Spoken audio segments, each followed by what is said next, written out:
Everyone, कैसे हैं आप सभी। एक बार फिर से आपका हार्दिक स्वागत करती हूँ आपके अपने YouTube channel Pahuja law academy में। तो जैसा कि आपको स्क्रीन पर नजर आ रहा होगा, तो पाहुजा लॉ अकेडमी की इस यूट्यूब वीडियो में जो हम डिस्कस करने वाले हैं वो है 10 मेंस के question that are most important for your upcoming mains के एग्जाम। अब तो राजस्थान, एपी और हरियाणा एडीए भी मेंस करवाने लग गया है, तो दोस्तों ये क्वेश्चन तो बनते हैं। आइए एक बारी नजर मारते हैं। आइएगा पहले क्वेश्चन पर। पहला क्वेश्चन जो है हमारा डील करता है रेस जेस्टा से। रेस जेस्टा, अब रेस जेस्टा की बात करते हैं तो थोड़ा थोड़ा इसके बारे में भी पता करते हुए, बातचीत करते हुए आगे बढ़ते हैं। रेस जेस्टा किससे डील करता है, रेस जेस्टा के बारे में कौन सा प्रोविजन बात करता है। रेस जेस्टा की बात की जाती है section number 6 Indian evidence act का। ये जो है सीरीज ऑफ द ट्रांजैक्शन जो होता है, जो कंटेम्परेरियस विद द इवेंट होता है, सीरीज ऑफ द ट्रांजैक्शन जिससे डील करता है, उसके बारे में ये बात करता है। अब बात की जाए तो यहां पे क्या कहता है, explain doctrine of res gestae with the help of case laws. तो रेस जेस्टा पे तो भैया बहुत सारे केस लॉज है, बीडिंग फील्ड वाला और भी बहुत सारे हैं। अब बात की जाए तो सीरीज ऑफ द ट्रांजैक्शन क्या होता है भैया, जो मेन डिस्प्यूटेड फैक्ट है ना, उसके आगे क्या हुआ, उसके पीछे क्या हुआ, उसका डिस्प्यूटेड फैक्ट से कैसे रिलेशन बना, वो सारी चीजें हम इस आंसर में लिखेंगे। अब आते हैं क्वेश्चन नंबर 2 की तरफ, दैट इज मोटिव। मोटिव देखो, आप पढ़ रहे हो, मैं पढ़ा रही हूं, सबका अपना एक उद्देश्य होता है। बिना उद्देश्य के लिए तो जीवन ही निरर्थक है। तो भैया इसके पीछे, एविडेंस एक्ट को बनाने के पीछे भी एक ऑब्जेक्ट है, किसी दिन वीडियो में बात करेंगे। लेकिन मोटिव क्या है, मोटिव उद्देश्य क्या है, यहां पर क्रिमिनल पर्सपेक्टिव से सेक्शन नंबर 8 जो है, मोटिव, प्रिपरेशन, कंडक्ट, इनका क्या प्रभाव पड़ता है कॉज ऑफ एक्शन पर, डिस्प्यूटेड फैक्ट पर, उसके बारे में ये बात करता है। How for motive, preparation and conduct of the parties are relevant. जैसे फॉर एग्जाम्पल कि जो है बंदे का उद्देश्य क्या था, उसने क्यों एक्स को मारा, मेन चीज क्या आ गई कि उसने क्यों एक्स को मारा, उसका रीजन क्या था, पीछे उनका कोई झगड़ा तो नहीं हुआ, क्या क्या उसने तैयारी की, तैयारी प्रीवियस, तैयारी सब्सिक्वेंट, दोनों ही देखी जाती है। और उनका जो है एक्ट करने से पहले उसने क्या किया और एक्ट करने के बाद उसने क्या किया, वो हर चीज आपको यहां पर रेलेवेंट मानी जाएगी।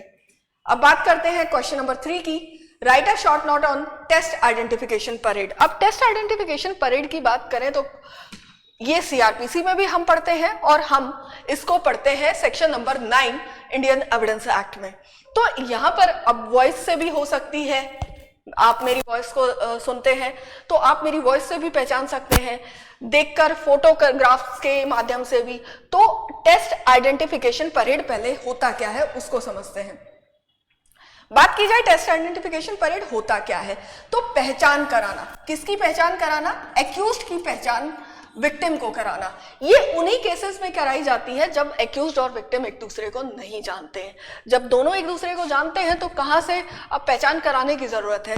फिर कैसे कराई जा सकती है, बोलकर करवा दो, वॉइस के माध्यम से, अगले के आमने सामने जो है फिंगर मार्क करके, जो वो फिंगर पॉइंट करके किया जाता है ना कि ये वो बंदा है, तो वो करवा सकते हो, आप किसी भी माध्यम से करवा सकते हो। दूसरी चीज, आप फोटोग्राफ के माध्यम से भी करवा सकते हो। इसमें लैंडमार्क केसेस आए आपके रश्मि राय सेठी वर्सेस स्टेट ऑफ तमिलनाडु। फिर उसके बाद आपका डोला इलियास वाला जो वॉइस का जो केस है, वो बहुत ही इंपॉर्टेंट केस है कि वॉइस के माध्यम से भी आप जो है एक्यूज्ड की पहचान करवा सकते हैं। बढ़ते हैं क्वेश्चन नंबर 4 की तरफ। Explain in the detail the plea of alibi with the help of case laws. तो भैया प्ली ऑफ एलिबाई, एलिबाई का मतलब क्या होता है, एल्सवेयर, जहां पर जब घटना हुई, जहां पर जो अपराध हुआ, मैं उस समय उपस्थित नहीं था, मैं उस समय उपस्थित नहीं थी। और ये प्रैक्टिकली पॉसिबल नहीं है कि जहां पर कॉज ऑफ एक्शन हुआ, जहां पर कॉज ऑफ एक्शन हुआ वहां पर मेरा होना उसी समय पर कि मैं वहां पर आऊं और फिर अपने स्थान पर वापस चली जाऊं। तो ऐसे सर्कमस्टांसेस से कि at the time of committing of the offence you were somewhere else, उन सर्कमस्टांसेस से डील करता हुआ प्ली ऑफ एलिबाई है। ये एनुमरेट करता है सेक्शन नंबर 11 से। प्री में भी आता है, मेंस में भी आता है। और हमेशा याद रखिएगा जब भी एक मेंस का आंसर लिखे तो 2 केस लॉज आपको इंपॉर्टेंट है जो कि आपको याद रखने होंगे और लिखने भी होंगे। किसी दिन लैंडमार्क जजमेंट्स की वीडियो लेकर आएंगे, उसमें आपके साथ प्ली ऑफ एलिबाई से भी रिलेट करता हुआ एक केस जरूर करेंगे। अब आते हैं क्वेश्चन नंबर 5 पर। What are admissions? एडमिशंस की बात की जाए तो भैया जो आप चीज एडमिट कर रहे हो, मैं एडमिट कर रही हूँ, मैं पाहुजा लॉ अकेडमी में पढ़ाती हूँ, तो ये एडमिशन हो गया। अब बात की जाए हु कैन मेक देम, तो एडमिशन कौन कर सकता है? एडमिशन यहां पर हमें बात करनी है सेक्शन नंबर 17 की और यहां पे बात करनी है सेक्शन नंबर 18 की। ऑथराइज्ड पर्सन, जिसका सब्जेक्ट मैटर में इंटरेस्ट है, वो पर्सन या कोई भी XYZ पर्सन जो है कर सकता है। And when they can be used or on the behalf of the person making them, तो भैया आप कब उनका इस्तेमाल कर सकते हो और किन सिचुएशंस में आप कर सकते हो, उनको यहां पे आपको लिखना है। सेक्शन नंबर 17, सेक्शन नंबर 18 जो है उसको with the reference to the case laws और एग्जाम्पल आप ले सकते हैं, वो आपको यहां पर लिखने होंगे। दोस्तों बढ़ते हैं नेक्स्ट क्वेश्चन की तरफ। Question number 6, explain confession. Confession की बात की जाए तो स्ट्राइक करता है सेक्शन नंबर 24, लेकिन 24 जो है डेफिनेशन को नहीं बताता है। डेफिनेशन आई थी आपकी पकला नारायण के केस से। किसके केस से? पकला नारायण स्वामी के केस से, जो कि एक लैंडमार्क जजमेंट्स की कैटेगरी में आता है, उससे आपकी कन्फेशन की जजमेंट आई थी। How much of the information receive from the accused may be prove, तो इस से रिलेट करता कौन सा सेक्शन आपके दिमाग में आ रहा है? सेक्शन नंबर 27, जो कि डिस्कवरी ऑफ फैक्ट से रिलेट करता है कि भैया जो फैक्ट अगले ने बोला है उसमें से हम कितना जो है प्रूव कर सकते हैं। तो ये क्या कहता है? डिस्कवरी ऑफ फैक्ट्स के बारे में बताता है। तो सेक्शन नंबर 27 आपको इसके साथ लिखना है। बढ़ते हैं क्वेश्चन नंबर 7 की तरफ। Explain dying declaration. Dying declaration की बात की जाए तो सेक्शन नंबर 32 क्लॉज 1 जो है डाइंग डिक्लेरेशन से डील करता है। इसमें जो बंदा अवेलेबल नहीं है, जो बंदा एक्सपायर हो चुका है, और कैसे डाइंग डिक्लेरेशन दिया जाता है, किसको ये रिकॉर्ड किया जाएगा, या इसके तरीका क्या है, फॉर्म्स क्या है इसके, या मल्टीपल डीडी क्या होगा, और ये सारी तकरीबन 6 से 7 पॉइंट्स है इसके अंदर जो कि आपको याद रखने होंगे और इस क्वेश्चन में लिखने होंगे। What are the essential condition for valid dying declaration. अब बात की जाए तो हिंदुस्तान में बात की जाए डेथ होमिसाइडल भी है, सुसाइडल भी है, तो वो with reference to that scenario कि डेथ में भी होमिसाइडल, डेथ में भी suicidal, you have to mention in this. बढ़ते हैं क्वेश्चन नंबर 8 की तरफ। Who is expert? एक्सपर्ट कौन है? भैया जिसको लॉ, साइंस और आर्ट इन तीनों की जानकारी है, वो पर्सन जो है आपका एक्सपर्ट कहलाता है। सेक्शन की बात करूं तो कौन सा सेक्शन है भैया? सेक्शन नंबर 45 है। व्हाट आर द नेक्स्ट बढ़ते हैं।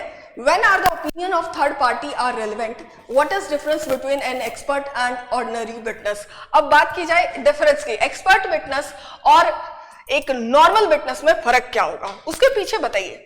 एक्सपर्ट है भैया, स्पेशल नॉलेज है उसको लॉ की, साइंस की, आर्ट की, तो ही मस्ट, उसकी जो है एविडेंशियल वैल्यू बढ़ जाती है due to his experience rather एक नॉर्मल विटनेस के। तो with reference to that evidential value you must have to mention in that particular situation. Explain the meaning of burden of proof.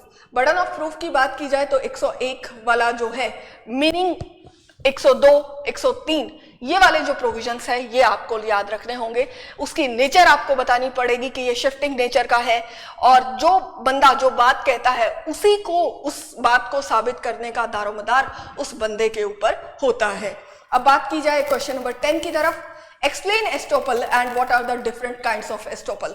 तो estoppel क्या है? जैसे मैंने ये कहा कि मैं पाहुजा लॉ अकेडमी में पढ़ाती हूँ, तो मेरे ऊपर एस्टोपल लग गया भैया, अब मैं इस बात से मुकर नहीं सकती हूँ। तो अब बात की जाए what are the kinds of, तो इसमें एस्टोपल बाय पायस, ये तीनों जो तीन के जो डिफरेंट काइंड्स हैं वो यहाँ पर आपको लिखने होंगे।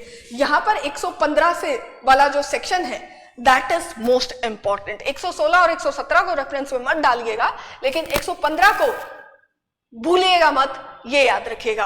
अब आते हैं आज की इस वीडियो को यहीं पर करते हैं समाप्त। मिलते हैं जल्द नेक्स्ट वीडियो में। Do like, share and subscribe our YouTube channel, और अगर कोई क्वेरी है तो आप हमें कॉल या व्हाट्सएप कर सकते हैं। Thank you, all the best, पढ़ते रहिए, साथ बनाए रखें।